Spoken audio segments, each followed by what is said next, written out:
second lecture will be on Heidegger and the rejection of humanism. Many of you may know Heidegger by reputation, and I think that it's always nice in a course on the self in the 20th century to present at least one lecture by a thinker who's extremely profound and raises the issue of the self in the modern era, and also happens to be a fascist. And again, I always have to put in these disclaimers. This is not an endorsement of fascism. But in a way, I almost regret that I had to start with that snotty remark, because Heidegger's account of finding meaning in the 20th century is one of the most profound and powerful that we get in the 20th century. Before I proceed to it, I'd like to say, though, just a few brief summary remarks about the rather scattered out first lecture. The basic point that I wanted to set up for the rest of the course, so that we can now proceed to look at various narratives about what the self might be or how it might be constructed in the 20th century, was to point out that the self is under the siege of two different sorts of factors. One are the famous cultural critiques that were produced in the 19th century, and this doesn't mean that just a handful of pedants got us confused. The critiques launched by Nietzsche and Marx are certainly products of the profound changes in the 19th century, and so on, and similarly with Freud's project. So in a certain way, what we're looking at are the problems that have been thrust upon us by modernity, by modern life. And arguably, since we're speaking and will be speaking about what this means to us in the late 20th century, about the problems of postmodern life. In any case, I wanted to show that their challenge cut to the heart of one traditional way of understanding the self, and that was the self in relation to God. But it cuts another way, too. It cuts in regard to the self's understanding of the self. In other words, it also shows us that what we think we know about ourselves may be driven by economic motives of which we're unaware consciously, by the motives of desire of which we are unaware consciously. But they appear systematically in certain contexts. We may be pushed by a certain resentment, a certain kind of deformed will that is the product of a culture of which we are not largely conscious. In any case, I wanted to present this dark side of modernity as the kind of suspicion under which the self becomes problematic. I also wanted to present it in conjunction with some of the obvious changes, the huge and increasing flow of information, the incredible change in the complexity of social systems, the enormous and still ill-understood changes in the relation between peoples, cultures, men, women, and the planet, and so on. And these changes, which now here in the late 20th century have reached a magnitude of complexity that I think leaves us stunned in our attempts to build some small place within which our self, our, if you will, authentic self, since we'll be discussing Heidegger in this lecture, might dwell. Heidegger's account of the human situation begins by rejecting. And before I've said he's a fascist, so now I guess all of you aren't going to listen to me. No, see, that would be a philosophical fallacy. People who make terribly tragic political decisions, and even very evil people, can hold views that are interesting and can say things that are true. We call this the ad hominem fallacy. It doesn't work just to go, well, that must be wrong because the ACLU is for it. That will only work with Jesse Helms. In that case, the ad hominem is not a fallacy, but otherwise it is. And in Heidegger's case, I want you to withhold judgment just because you know he has this for a while. I'd like for you to play along and follow this narrative. I'm going to attempt to do it in 45 minutes. Now, for Heidegger scholars, this is an obscenity, but I mean, we're trying to cover a lot of material in a short while. And we're also trying to cover it in a way where what you might call the non-footnoting public. I don't want to call them non-scholarly because many people read many more books than academics. Academics, when they're through with their meetings, don't have time to read. You know, let alone teach. I mean, I don't know very many people that teach anymore. And so I'm talking about the non-footnoting public, you know, people who haven't footnoted every article on Heidegger. We're going to try to make the account popular in that sense. I have no problem with that. I also want it to be as accurate as I can. Heidegger attempts to recast, and he's very aware that the very term that I've used for my lecture is no longer adequate, namely the self, the human. So in his most famous work, Being and Time, Heidegger recasts it as an interpretation of what he calls in German das Sein. And I'm going to translate that now into West Texas English. That's something like human being there in the world, something like that. Now, why does he coin this? In German, it's a very ordinary term. It means being there. We made a movie over here about it, you know, it's based on a novel. Being there. Why did he want to reject the language of self? Because he wanted to get rid of all the baggage that I've just discussed that has come under the mark of suspicion and give a new narrative. And if you'll have to forgive me for not using das Sein throughout the lecture and instead talking about the self. Because what Heidegger is trying to do is give a new narrative of the self, but without using that term so that he can distance himself from the philosophical tradition, at least the modern one, in order to give an account of the human subject. Well, Heidegger's account has influenced, I think it's been in some ways the most influential account, all the way up to the late 20th century. You may, and I will be talking about later, the French philosopher Derrida, for whom Heidegger is the most influential figure. Heidegger is a very influential figure for Sartre and many others. So we have to spend a little time with his position. In terms of his position and philosophy, Heidegger is the one who introduces the term the deconstruction of philosophy. By it, he doesn't mean to the kind of deflationary remarks I made in the first lecture, to deflate philosophy. No, he wants, as it were, to destroy its project in the way that one would sort of destroy a mound of junk in order to dig down to what might be called its sort of archaeological roots to find out if there's anything there that will help us in this project of understanding what it means to be in the world. Okay, and I think I have some remarks about that I would like to make here. Heidegger begins with, in a very odd way for philosophers. Most philosophers begin by ensuring their knowledge with some kind of method or fiat. You know, they begin in a way by assuring you they won't fall into error. But along with Hegel, Heidegger believes that this fear of falling into error is error itself. So he does something very odd for a philosopher. He begins by beginning. And notice he starts writing, and I think that's very nice. He doesn't begin with a series of methods that will give us the single and correct interpretation of the self, which is sort of an obsession that I think only philosophers really have. And I don't want to, I mean, hell, it's what I used to do for a living, so I shouldn't rag on it too much, but it's a kind of obsession. I mean, it's an obsession with being right all the time. And one nice thing about Heidegger's account is that what he offers us is what he calls a hermeneutic of das Sein, and now I'll use the English equivalent, which means something like a story or a narrative of the self, a kind of story about the self.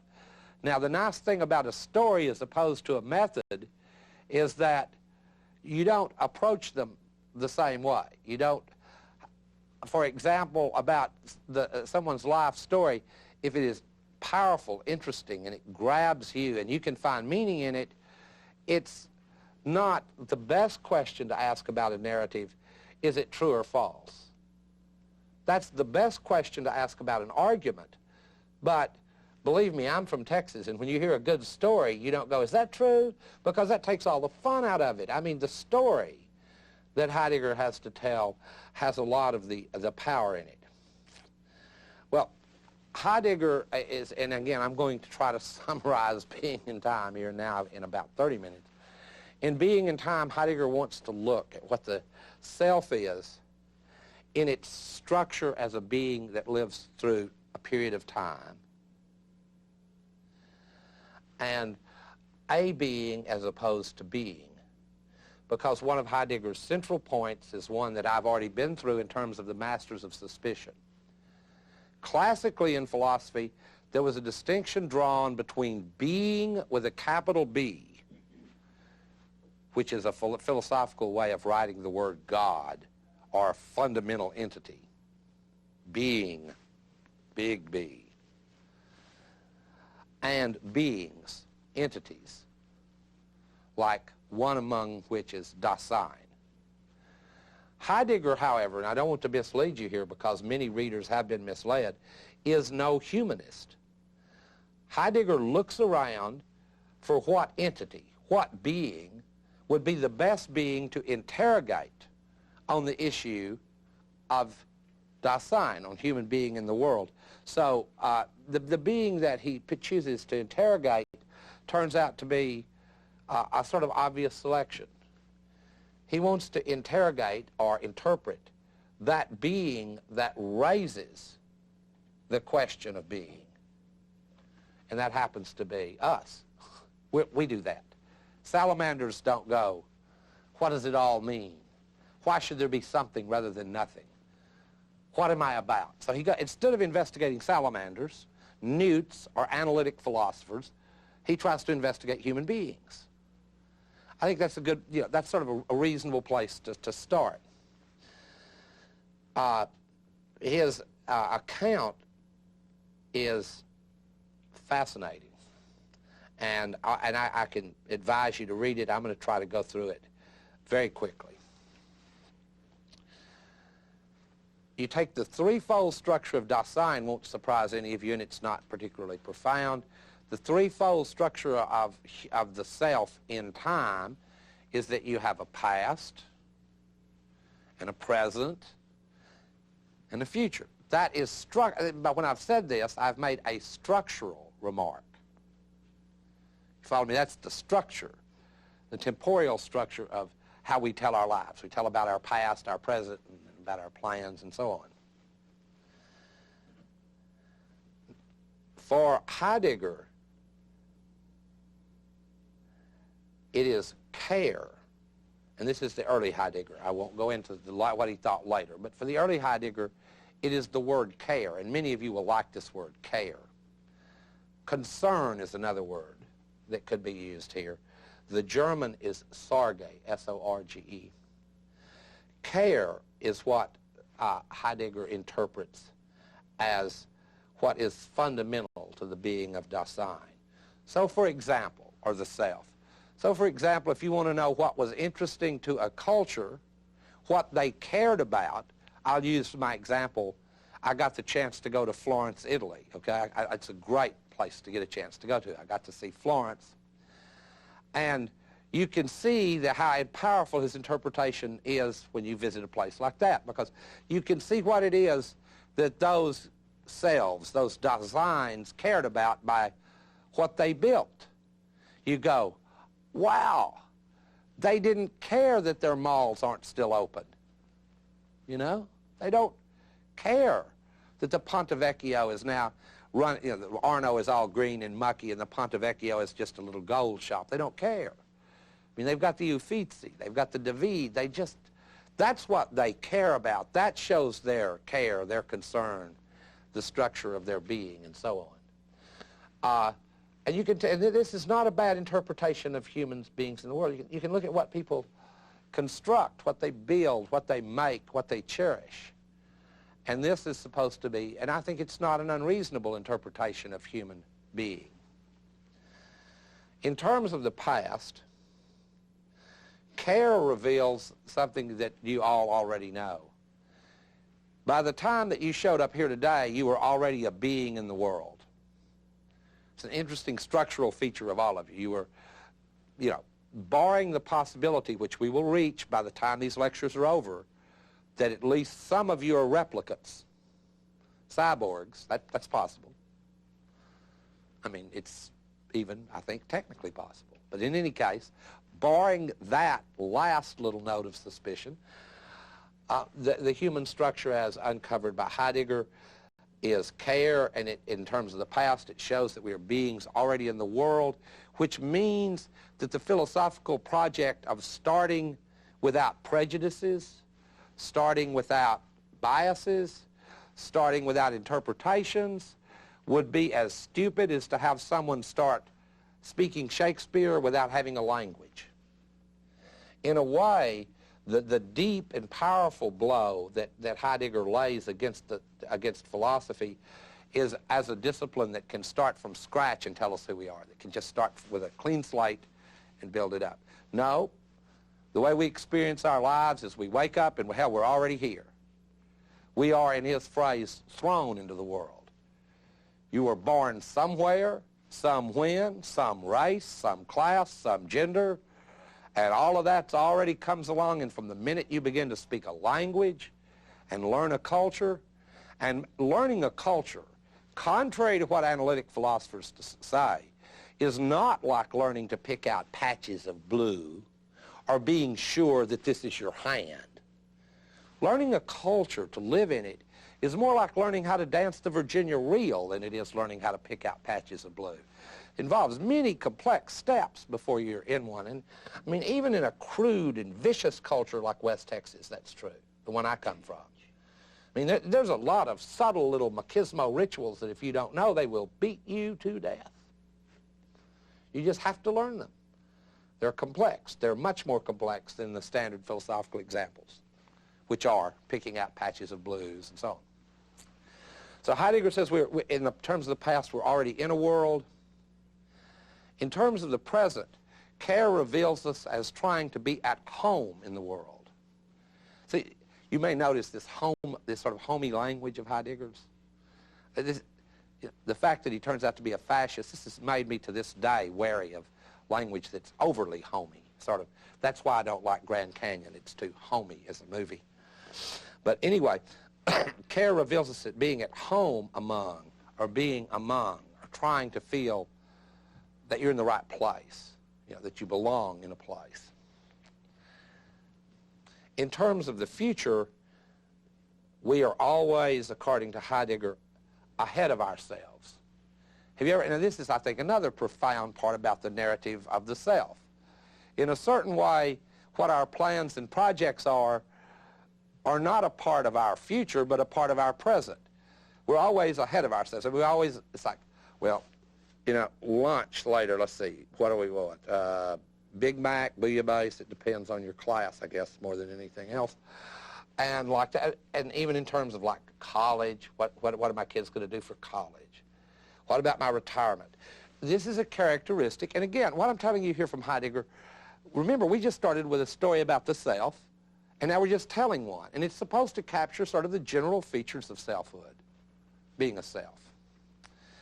And so that's what he sees there in that structure. Dasein reveals itself in terms of the past as being thrown into a world, in terms of the present as being able to try to articulate our place within it, and in terms of the future, in terms of projecting ourselves forward, and so on. Now, here's the bad part. Heidegger realizes that you can't just simply abandon this old philosophical project and then just tell this story and hope to capture its universal features. In other words, the features that are shared by Dasein wherever we happen to bump into Dasein or to the self or selves, being there type creatures like us that asks these questions about being, without looking into what he calls moods. It's very interesting. Heidegger is one of the few philosophers to discuss something that's very important to people, moods. I mean, most analytic philosophers have no interest in moods. It's funny. I mean, I think this is why when you read these continental philosophers, like some that I'm discussing today, they're considered a bit effeminate because this mood talk is not really macho, you know? Like, I'm in a bad mood. I have a headache. Or mood talk is sort of unsettling to men. Continental philosophy appears, even in the discourse of the profession of philosophy, as being soft and so on. There's all these nouns that, you know, give it a certain characteristic.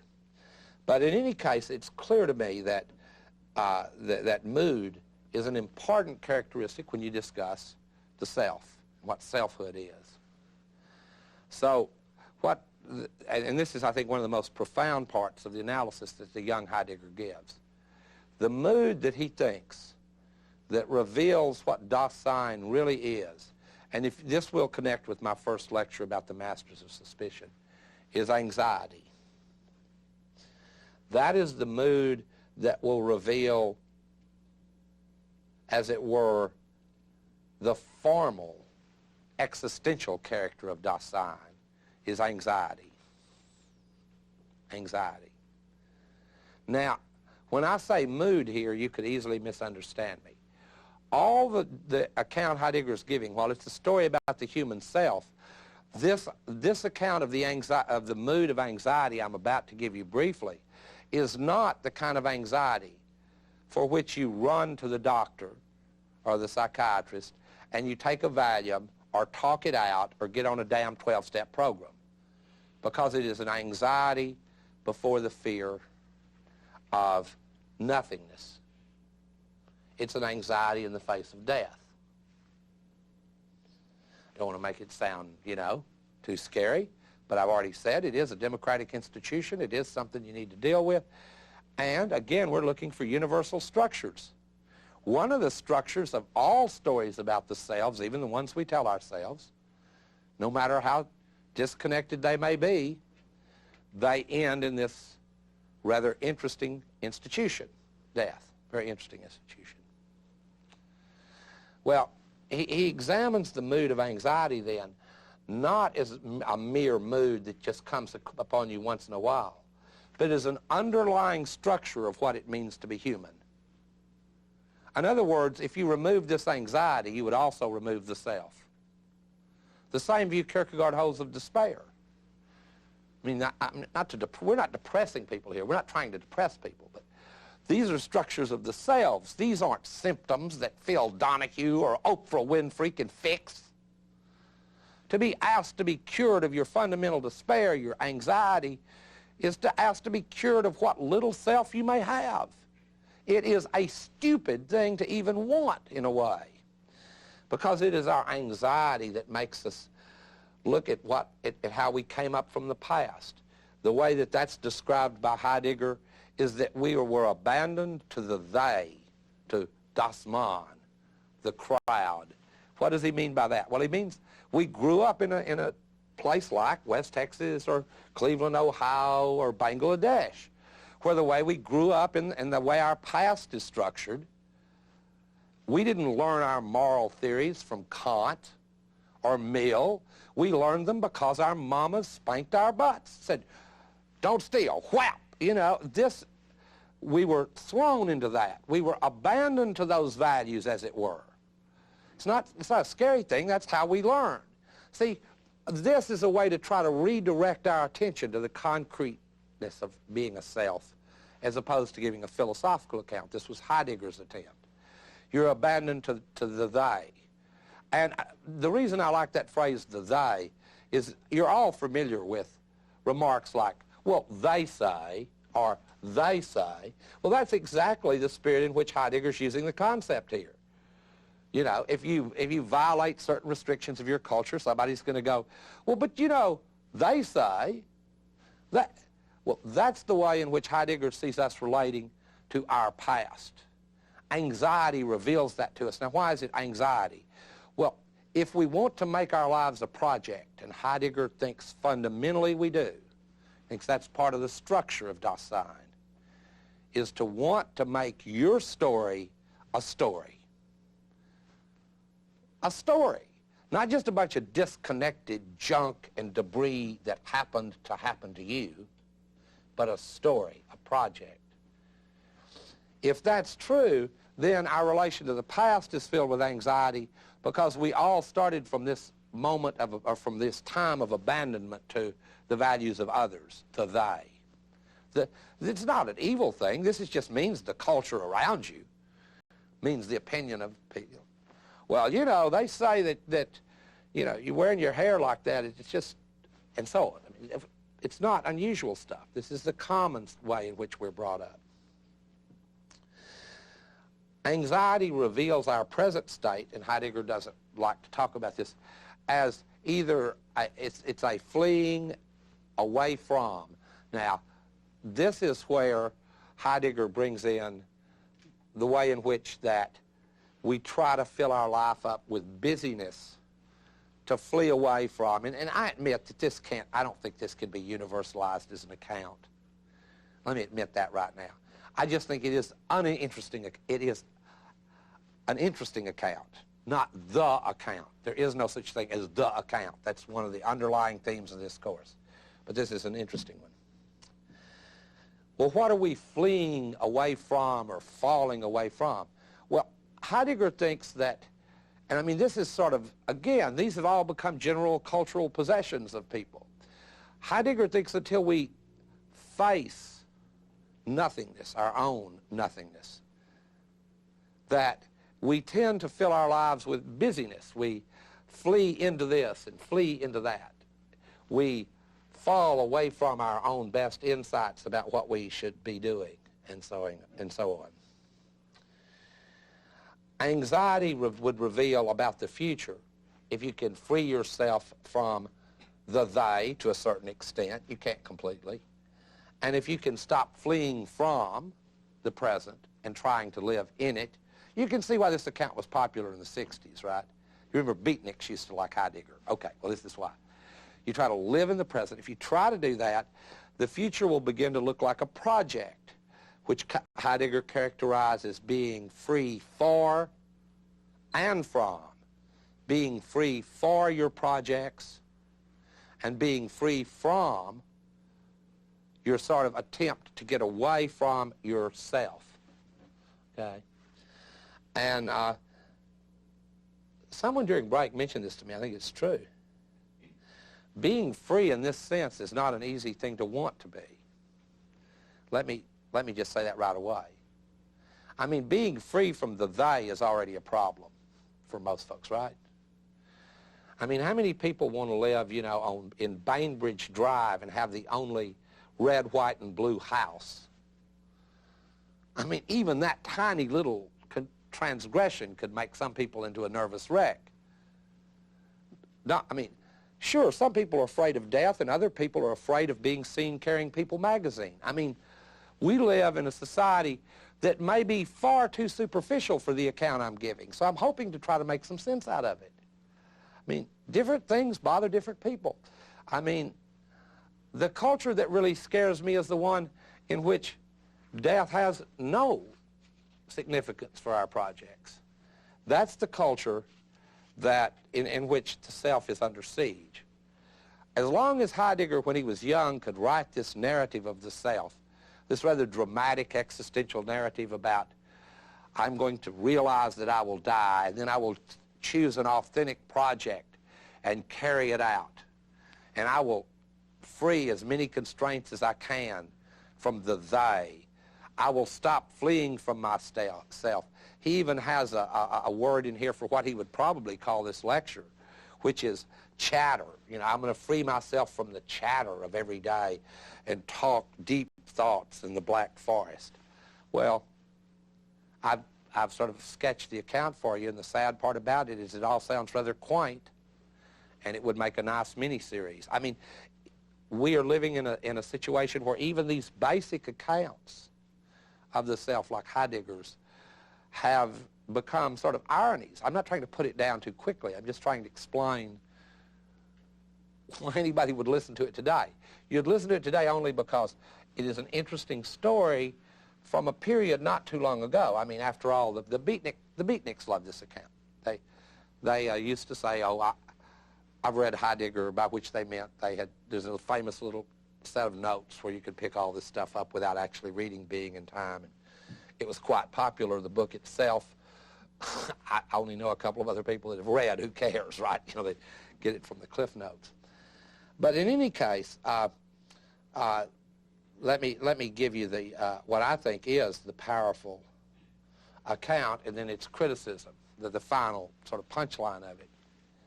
With Heidegger, we choose a project in full awareness that being is always being towards death. For Heidegger, this doesn't cripple our action, but it makes us see that just like if we wanted to write a beautiful poem, we would plan an incredibly grand last stanza or whatever. When we choose a project, we want to choose one that will make of our life a complete thing, a thing with meaning, a connected story, a story worth telling. So that's the idea, is that the recognition of one's own nothingness in one's own death is the ultimate possibility. This recognition and acceptance frees us for our projects. It allows us, for one thing, to engage in a bit of what I consider, if you wanted to sum up the wisdom of the East, you know, Oriental wisdom in just one sentence, it might be something like, don't sweat the small stuff. I mean, there was a real well-known Buddhist who told me I could sum up the Tao and the Gita and all that for you quickly. It's this: don't sweat the small stuff. You Westerners, you spend all your time sweating the small stuff. Heidegger here says, look, if you really internalize as a part of your self-story the knowledge that you too will be dead, gone, nothing, that will be a freeing and liberating experience. But you have to be able to, like, work through it, as it were, to use a psychoanalytic phrase, to work through it.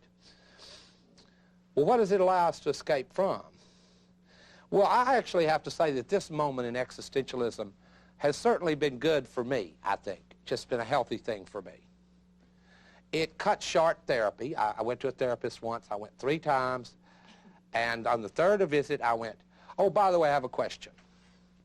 Why are we born to suffer and die? And she went, that was the end of therapy for me. I figured that if she couldn't help me with, like, my fundamental problem, she wasn't going to do much good on the trivial problems. I mean, you know, I had a big problem. Why are we born to suffer and die? She just went, I mean, you know, she said, well, I could write you prescriptions for some Valium. And I said, no, thanks, I drink. Don't need it. I belong to a large club. I'm a drunkard. No, anyway. What it does is this. It makes you, for me, it's made it easier to talk to groups, to teach classes and to talk to groups of students and not to be afraid of cameras and stuff like that, because, I mean, in the end, we're all dead. In the end, Johnny Carson, his body will, like, you know, turn into dust. And in the end, the earth will shrivel up like a cinder and fall into the sun. And in the end, it's not the Big Bang anymore. Now they call it, I think,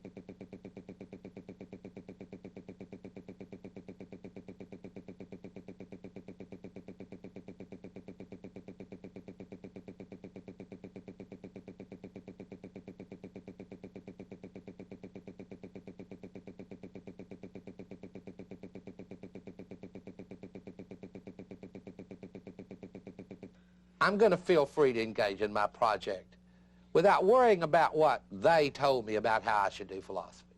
So I think there's a moment of truth or a moment of interest in Heidegger's account. Also, it's made me rather short and sharp with small talk. It really does. I mean, it makes me where people go, oh, gee, you know, the weather today is just, you know. I mean, I'm sorry, but I prefer conversations about sex, religion, politics, of course, being a man, sports. But if it's not something, you know, that grabs me, I feel perfectly free to go, well, let's chatter. I haven't got time for it. Be dead soon. Can't do it.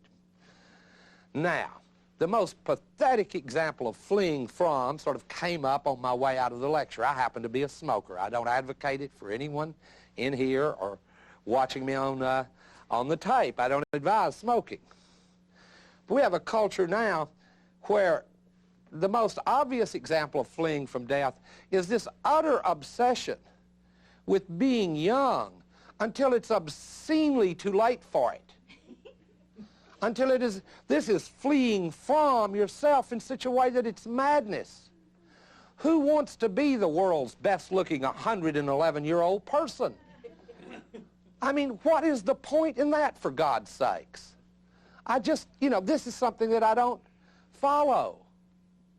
I mean, my grandfather was a good man. He died at 78. I think that's good luck and plenty long enough. Suit the hell out of me. But why do we have 90-year-olds running up steps wearing Nikes and dating 17-year-olds? I mean, this is not working. It's not working. And I'm not telling old people to go away. Hell, I'm getting there myself. It's ridiculous. You take 30-year-olds. They're trying to look like 11-year-olds. I mean, it works all the way up and down the spectrum. Every 40-year-old housewife wants to have a baby like Demi Moore, be beautiful naked with her stomach out to here. I mean, it's just not working for us. In a way, it's fleeing from death. And what I'd like to say about it is this. You could eat all the tofu you want and jog as long as you like. And compared to geologic time, your life's going to be gone like that anyway. Geologic time's a long time. And you can jog your butt off and you're still going to die. That's what I like about death. It's democratic. It would irritate me if you could jog and live forever and I got to, got stuck here smoking and having a good time and died over it. No, you'll die too, You'll have 34 more years to run up and down the Stairmaster. Now, what in the world could be a better example of Heidegger's account of fleeing from our authentic projects than to imagine some poor sap who spends 3 hours a day running up and down just stairs that are just... In what kind of culture? This is my question to you. Is there a human self left in a culture that produces people who run in place for hours doing nothing? Is there any reason to talk about humans like that? I mean, Heidegger is old-fashioned, I admit, and I don't advocate his politics. I think fascism is a drastic solution. What it sort of steers you away from, this fleeing business, this Stairmaster business, to make it a very contemporary example, is an authentic life. I mean, this is, for Heidegger, what you want to achieve. You don't want you want to achieve a life with authenticity. And this is the key word for him. An authentic life is one in which you don't flee from your destiny, but one in which you shape it as far as you can. And Heidegger's no romantic about it. He knows that you'll be given certain historical conditions to deal with, limitations that belong to all humans, but authentic life is one in which you try as best you can to make your life, at least, something worth talking about in the same sentence with the word destiny. And I think my example of the Stairmaster, if you go, compare that to Odysseus, I mean, that's a pretty far gap for civilization to move, isn't it? From Odysseus, who goes from island to island and then comes home, kills a bunch of people, takes his wife back. Big story. Killed a Cyclops and made fun of gods and did all these tricky, wonderful things that belong to our Western past, and I think it is interesting. But I bet Odysseus wouldn't have had time to do that if he'd stayed in shape about 4 hours a day on that Stairmaster. Just wouldn't have worked out for him. I mean, the very thought shows you that the theory of evolution may not work in the case of Dasein. I mean, there may be creatures that, and I don't mean just the ones in Jurassic Park. There may be other creatures that are not headed in the right direction. In any case, this project is one to try to get away from empty conformity and to live authentically. Now, here is its tremendous drawback, and this is the one that becomes obvious in my remarks about fascism. The trouble with leaving the account of being human this abstract you know, we come from a culture, we flee from conformity, we try to get authentic. The trouble with leaving it that abstract is that you can be an authentic anything. Follow me? I mean, turns out that you could be authentically a member of the Third Reich, authentically a member of the Reagan administration. You just leave those two together for a while in your minds. Authentically a friend of Richard Nixon. No, wait a minute. That's logically absurd. No, it isn't. I guess that's possible. You could be... The trouble with this authenticity business is that trying as hard as he can to give a more concrete, primordial account of what it means to be human, and trying to avoid, you know, the traditional accounts, he has ended up giving us an abstract account again at another level. Now, admittedly, I hope we've learned something from it. I mean, I do think there are important things in it about fleeing from ourselves. But for God's sakes, I mean, we don't want a narrative about ourselves that's based merely on authenticity. Because, I mean, we know too many authentic swine, or at least semi-authentic swine, to want that. So that's I think, a powerful criticism. On the other hand, I'd like for you to remember at least some of the positive things I've said about Heidegger. One is that his account of human being in the world does free us from the philosophical prejudice that we just start a project from nowhere almost and carry it out rationally or whatever. Heidegger has a much more concrete sense of the world, and also a very important, I think, account of what it means to be fleeing from oneself. And I think that's the important part. So if you get a chance to read Being in Time, which I don't entirely recommend because it's very long and life is very short, and it might be your kind of stairmaster. You know, I mean, I don't know. There's a difference sometimes between what bores some people and what bores others. I admit that. But in any case, Heidegger does not succeed in bringing the self out from under siege or out of its problems, but he does point out at least one thing about it. So if we're going to be interested in the self at all, we should be interested in trying to have some degree of authenticity. We should be interested in that. In having a project more interesting than getting skinny and rich and dying as the best-looking 125-year-old person on the block. There ought to be something, not in a strong sense, but there ought to be something more interesting to say about your life than that. I had a nice car and I died as the best-looking 125-year-old jogger in Venice Beach, California. I hope that there's more to say. And in fact, I think there is. Being a Texan, I know, you know, I think the people that died at the Alamo, I mean, they were, you know, from the standpoint of some, they're imperialist swine. From the standpoint of others, they're heroes. But there's one thing for sure. Their lives were an interesting story. I mean, I don't want to always rely on the Odyssey. Davy Crockett was an interesting guy. Ran for Congress, you know, got all these tall tales about him, then showed up and tried to steal a lot of land in Texas, ended up, you know, fighting, and now we remember it. It would be almost fair to say of him that he had a destiny. And as corny as that may sound, it's not something we're going to say about David Letterman or Richard Simmons. Follow me? There's been a shift. There's been a shift. The self is under siege. And I've talked about Heidegger and his rejection of a certain form of the older accounts, and I'll talk about a famous account of being human in the next lecture on Sartre. But for now, that's all, except be sure, you know, and fear death. I mean, that's important to being human. Fear death and realize that